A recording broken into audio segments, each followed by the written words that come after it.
I just blanked on the word channel. What is this video about? Yes, I wanted to celebrate something that happened. It's not a draft finished, it's not a book published, but the happy occasion is that I seem to have found my process. What I want to make this video for is one, for me to have like a toolbox, kind of. And I say tools, I don't want to like blow up your expectations. Have I introduced myself yet? I'm Tanya. Hi. I'm Tanya and I'm new here to YouTube. On AuthorTube. I'm so happy to join. Maybe like in the future I'm gonna make an updated version of this, add to like my library of tools that I can use that I know that work for me. Can you tell that I'm excited? Okay. I have been struggling with finding my process. I hope you can't hear my stomach. There was a lot of studying, a lot of books read, podcasts listened, YouTube watched, the works, you know. But do you think that helped me? It helped me get like a overview of all the things that possibly can work for a writer, but the thing that I have struggled with for so long was even when I was writing consistently and putting in the hours, I was getting off track as I was writing, and I would write a lot of words and not progress in my story, and that was extremely demotivating.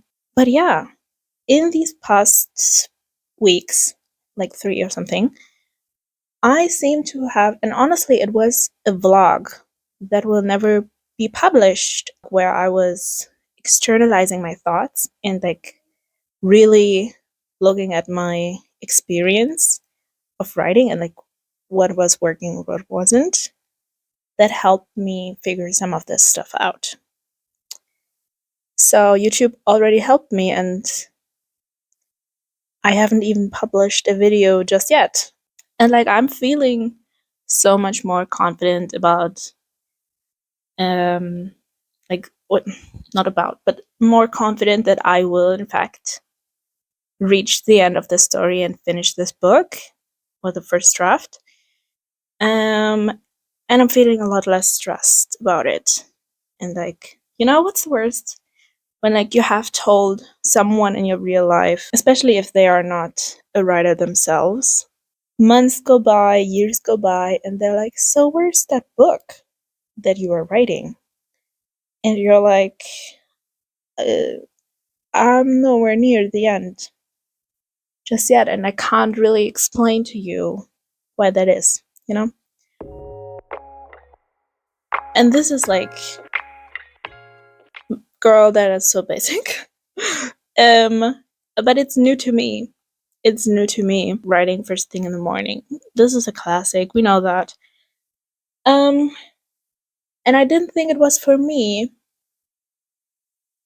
because I was like, at that time, how am I supposed to be creative and like have my, like, I'm not a zombie in the mornings, but I felt like that was a little bit too much to ask of myself, you know? And this comes from another thing that I know works for me, but I can probably not rely on or shouldn't rely on, which is dim lighting.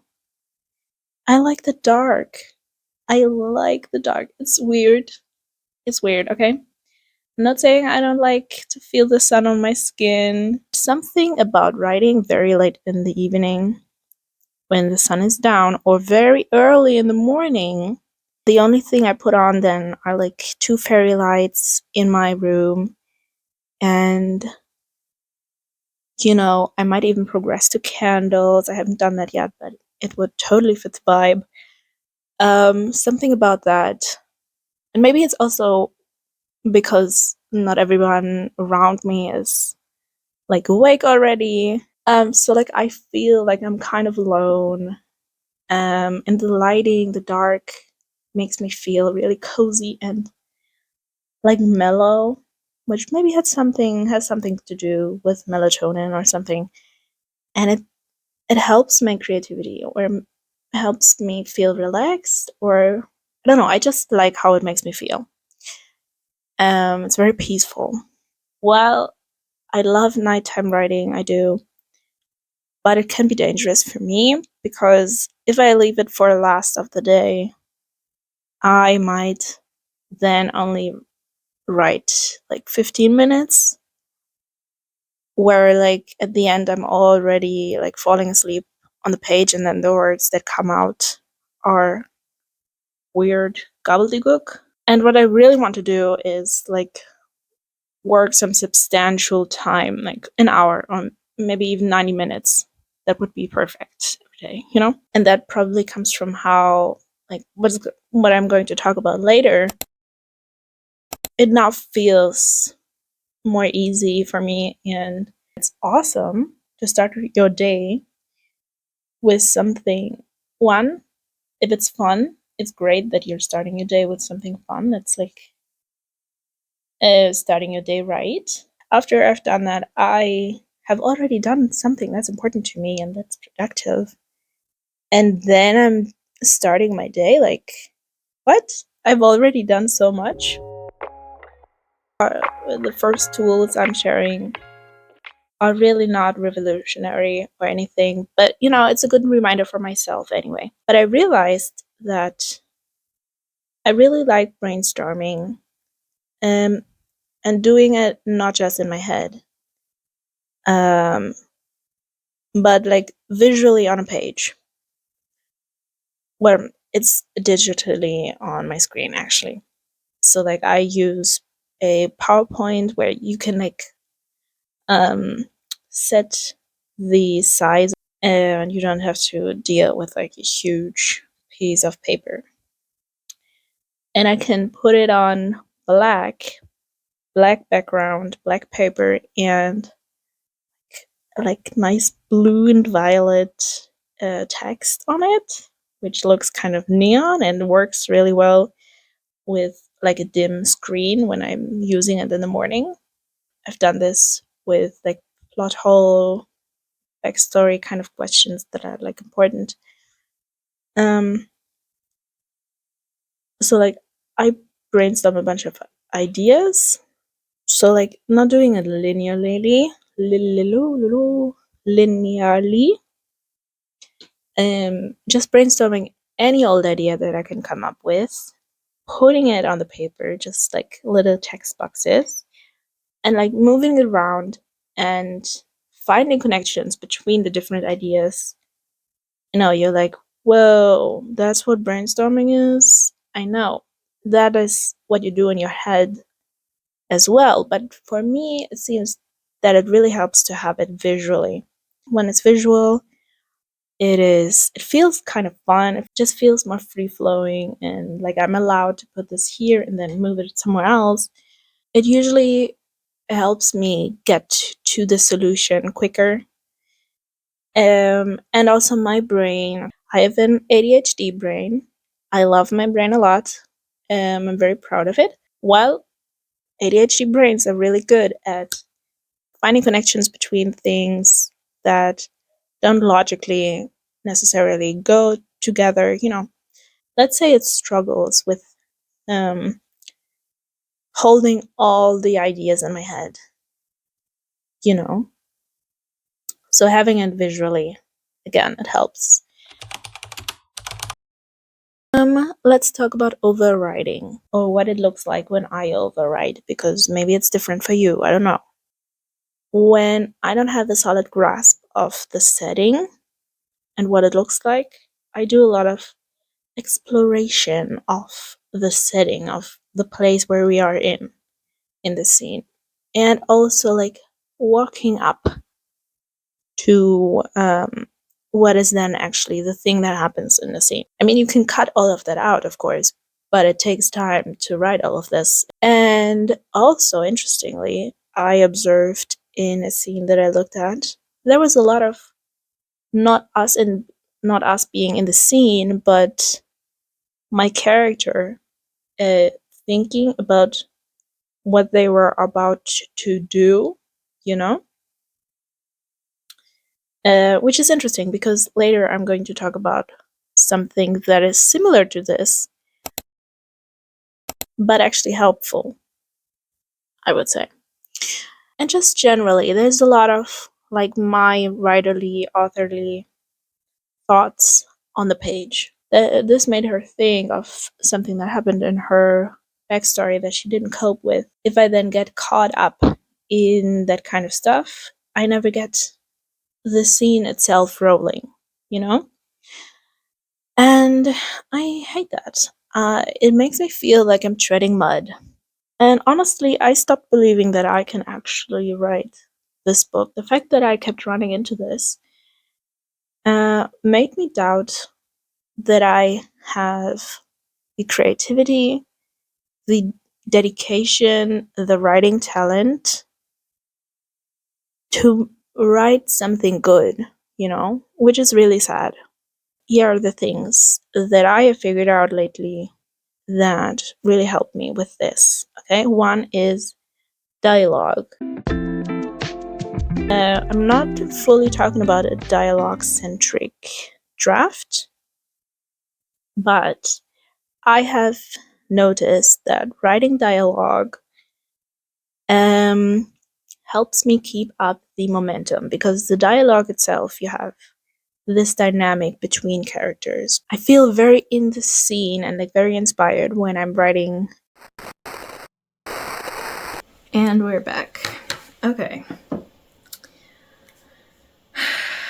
My newest lesson is charging my phone. And we're dealing with, you see, I don't have this microphone anymore because to charge my phone, I need the same outlet where I need to plug like this counterpart to the mic. Anyway, where was I? Yes, dialogue has momentum when I write it, which is really, really fun, for one, to write.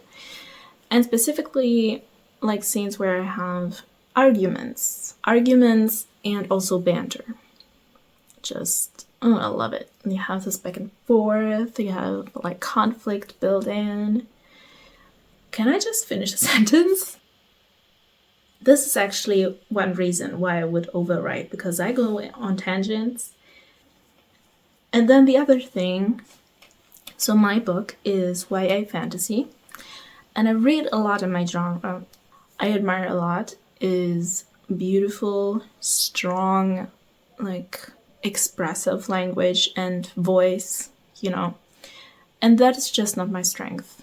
But the thing is about dialogue, it doesn't have to be poetic at all. I mean, some people write dialogue just as poetic as all the text around it, but I actually like it more when it's more realistic. I think it's like relieves some pressure, self-imposed pressure or whatever, to know, like, when I write a lot of dialogue and not a lot of the other stuff, then I don't really have to feel bad about it not being poetic and like the right metaphor is not coming to my mind. I'm sorry, I hope I'm not like too close to the camera. I'm just worried that the mic of my phone isn't picking up my sound. Right, so a big thing, which if you watch Alyssa, you know about dictation, okay? I'm not like the first person to tell you. I've always been curious about it, okay? I'm an avid audiobook reader. Like 99% of what I read is audiobooks. I admire a lot, like voice acting, and I also love reading aloud. Like if I had a kid, I would read that sucker to sleep every night. I don't know, maybe I wouldn't because I would be exhausted, but I like I don't know what it is, but I really like reading things aloud. I don't know, I just like the audio of it all. And so I've always been curious about dictation. The only thing that really discouraged me from really getting into it was the formatting, like the transcription side of it. Alyssa went through a whole journey with this, watch her videos. But if you have a way, I love dictation. I will record myself laying in bed, lounging on the floor, whatever. It doesn't matter, because if you don't have to write on a keyboard, you can do whatever you want, right? So I will speak into my phone. The display can be off. It doesn't have to glare in my face, which is another thing that I like, because apparently I love the dark. My book isn't actually that dark, so don't get it twisted. So I will speak like half an hour, then I will probably take a break, because after half an hour I'm like a little bit tired. Then if I'm really like in a productive day, I will do another half hour and maybe a third, and that gets me a whole lot of words. And yes, everybody is right, it is faster, at least if you don't have to do like then double the time spending in the formatting thing. But maybe even then it would be faster for me, because it really helps me emphasize dialogue. Probably simply for the reason that like I'm speaking with my voice, and so what comes out is more of characters speaking. I don't know, but it does that for me. I think Alyssa mentioned in another video that for her it's a lot of interior thoughts that come out when she dictates. I'm not sure. So that made me realize not everybody works the same. So I can close my eyes and like just picture the scene in my head, which can be very helpful. What is fun is like kind of acting out the characters' lines, which isn't transported then into the transcription. So I have to remember sometimes to like make the little dialogue tag as well. And then the other thing is overplanning, which I have done a lot, okay? This book that I'm writing has gone through, I think this is like the 5th version. The characters were older. It was actually other characters. The world is different. The genre is different. The story is different. The first version, for example, I think I actually have them here. Just a second.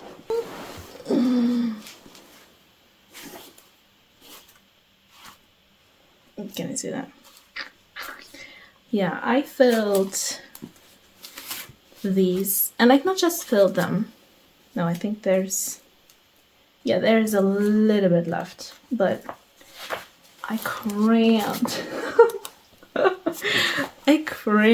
these full of thoughts. Like this was a lot of brainstorming, and I'm sure there's also stuff on my laptop and like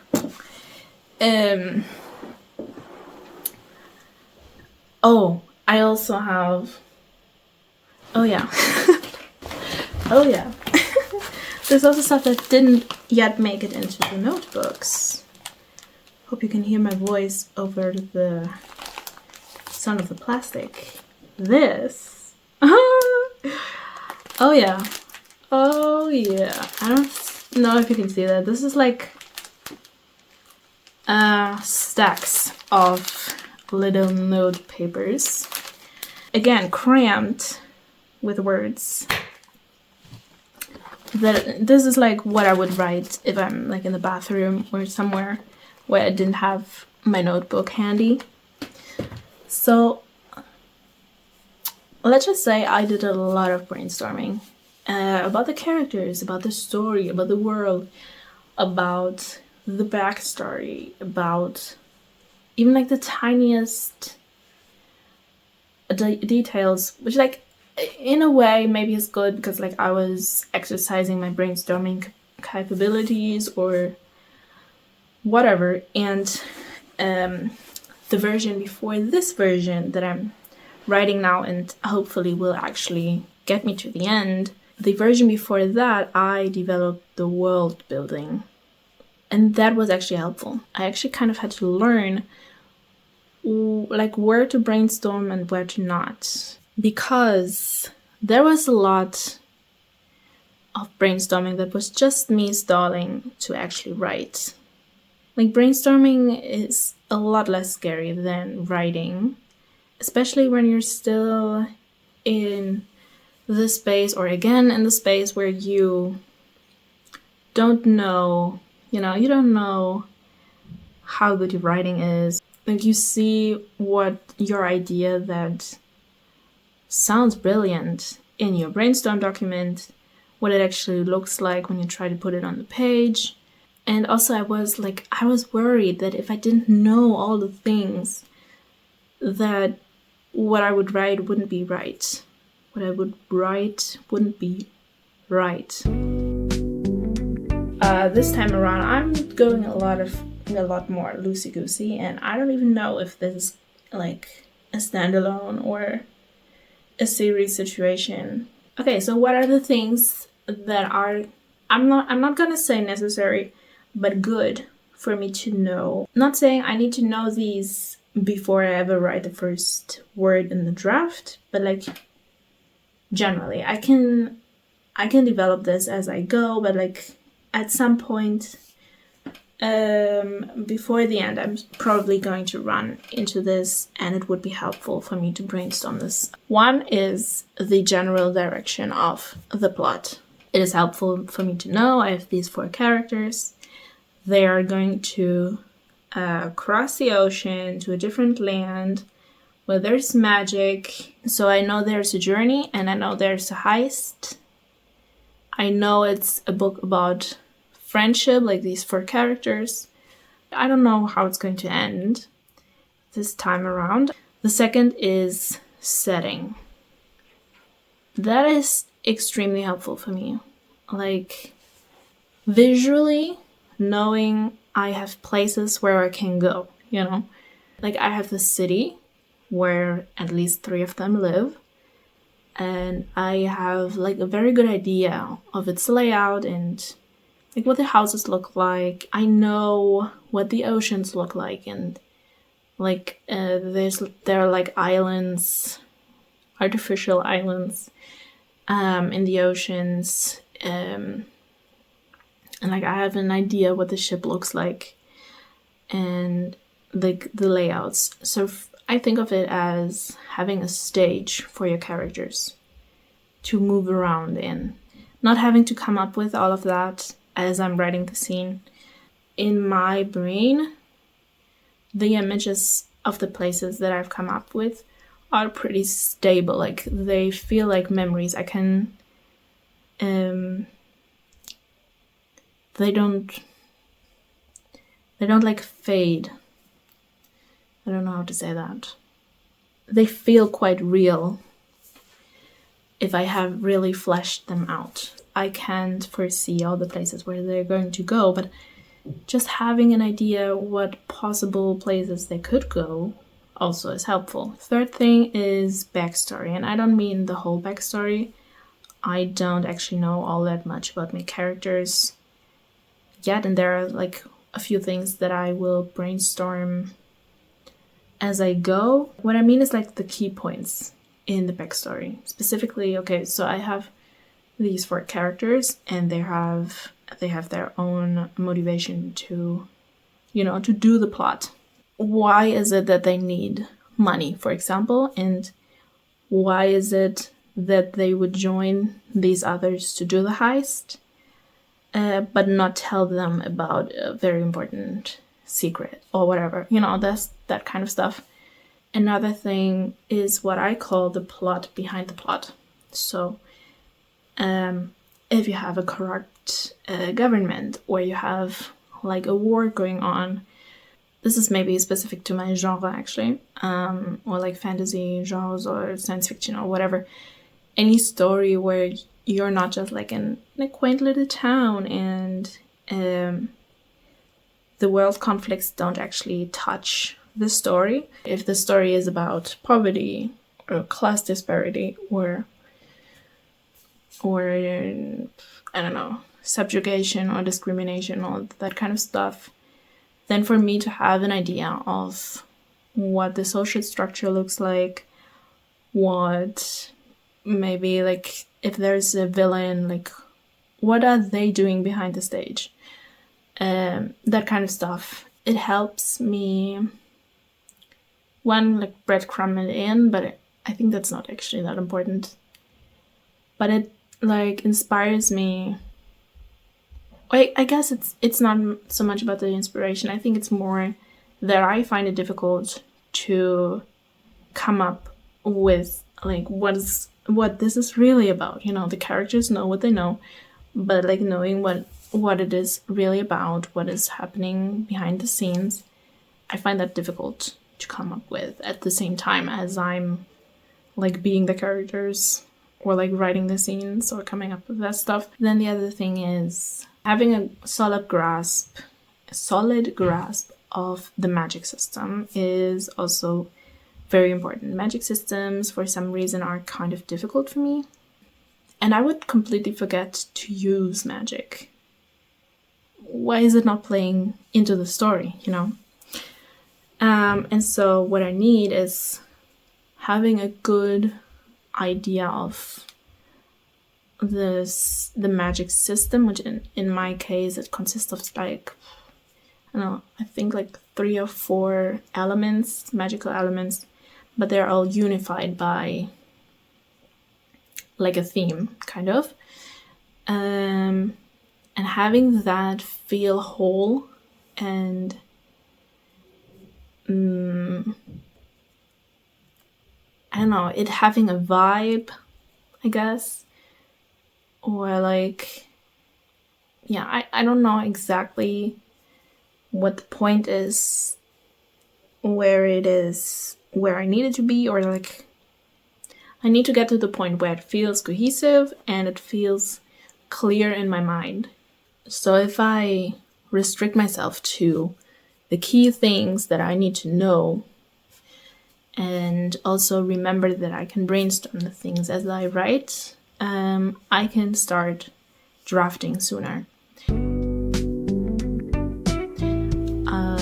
Another thing is headlights writing. So, or you could also say like interspersing brainstorming, which in this version, I had been working on this for so long that I was actually getting antsy and impatient with myself, and I finally felt like I have a version of a story that makes me excited and that really works. So I went ahead and brainstormed visually on my little PowerPoint thing. Honestly, it was basically the setup, and then I went ahead and wrote that part, and it was just like a few key scenes and like key information about the characters. So yeah, headlights writing is just like planning or plotting or outlining like just a little bit, and then writing that, and then outlining a little bit more, which I don't know, could be like scene by scene, could be chapter by chapter. So yeah, that helps me get on with it before I feel that I'm really ready and know everything about the story. Oh yeah, right. Connected to this is that I've let go of the idea that I need to write words every day. I do want to work on this story in a way that progresses the story every day for a substantial amount of time, ideally an hour. But I've let go of the idea that it needs to be new words towards the manuscript every day. One, because sometimes I have to deal with the transcription, and that can take some time. And sometimes that means I will brainstorm instead of writing for like a day or maybe 2 days. And that's okay. I know it's okay, really. I mean, if you struggle with momentum, and like if I let it to go on for too long, maybe I would lose momentum. But so far I've learned that it's actually completely fine, and it can actually help, because if one day I'm not super motivated to dictate and write, I might be more motivated to brainstorm, or the other way around. The thing with dictation is also I can catch up quite quickly. If I don't write new words for 2 days, and then the next day I get a solid hour of dictation in, then I end up with a good bunch of words that like is nothing to sneeze at, you know. And I keep to brainstorming, not like just anything. So like something I need to know for the next scenes. Another thing that helps me is brainstorming as the characters, I would call it. The other day I discovered it, so to speak. So since this is a heist, there are a bunch of scenes where they will do something. And I guess that is true for other stories as well, where you have like logistics are a thing, but how do they get that secret message to the princess in the tower or whatever it is? Yeah, I had so much fun writing a scene where like the 4 characters were essentially like coming up with a quick plan how they can get onto the ship and like stowing away. And they would like, one person would propose something, and another person would be like, that's a dumb idea. Have you not considered this thing, right? Which is what would have happened inside of my own head. But this way I was doing it like as the characters. And weirdly, it was more fun and easy to like not brainstorm alone, you know, in a way. So that was fun. Of course, not all of that is going to stay in the book, but it's a good idea also. Like I can use the brainstorming time to kind of get to know my characters as well. I also had a different moment another day, and I somehow like started writing the same scene for like 3 times, and like there was a lot of like, I was very much in the head. I was very much in my head about the logistics of a scene.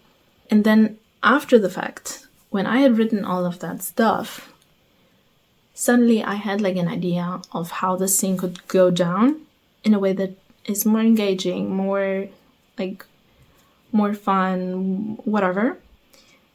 And so I just jotted down like beat by beat, essentially like a scene outline, but without going back and editing or writing the scene anew. I was essentially making notes for revision, or however you want to think about that. I wasn't forcing this. These ideas just came to me in that moment, and so I jotted them down. But giving myself the permission to do that in the future as well. One, it teaches me that brainstorming doesn't have to be the first step. Like it can be, brainstorming can be the second step. You know, I can write and then brainstorm, and come up with a better idea afterwards, which is awesome. And it also teaches me that the scene as it comes out, as I'm drafting, doesn't need to be right. Like not even just on the line level. Like I know none of that line level stuff is where I want it to be, but like even like what the scene looks like, how it happens, doesn't need to be right.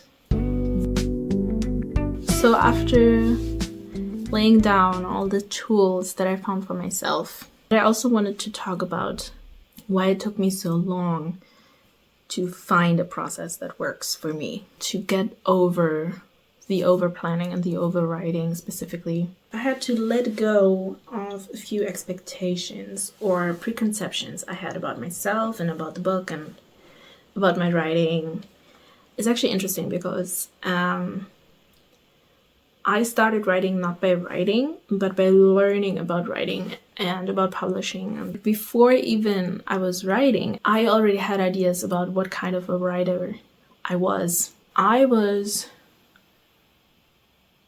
pretty sure, even though I thought that being a pantser sounds really cool, I didn't think that that was me. I was pretty sure that I was a plotter, hence all the planning and the overplanning, etc. And I think part of that was actually a lot of insecurity. I kind of had to get to the point where I can acknowledge that it's very hard for me to follow it. If I have like a very detailed scene outline, and that's what I did, you know, I was like, okay, a scene has like to have rising action and like a change in the character, emotion, and like I tried planning all of that stuff.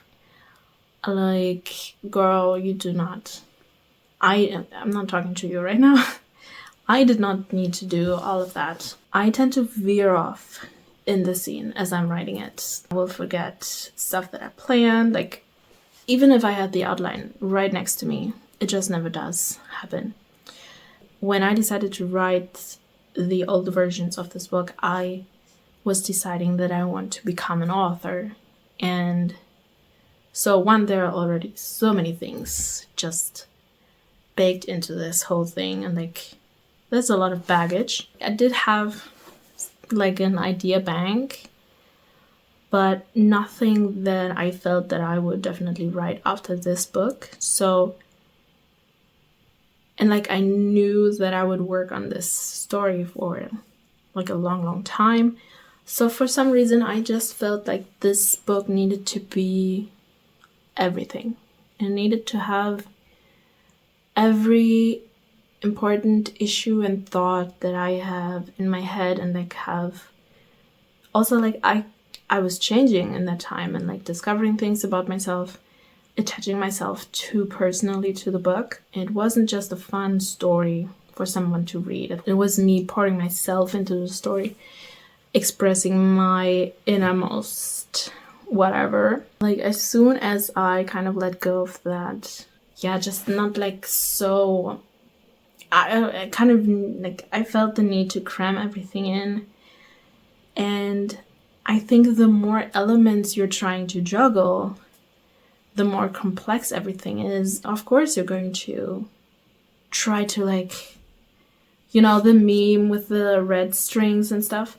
We like try to make it all work. No wonder it's like freaking bloated. And the last thing I wanted to talk about is learning to trust. And again, this takes time.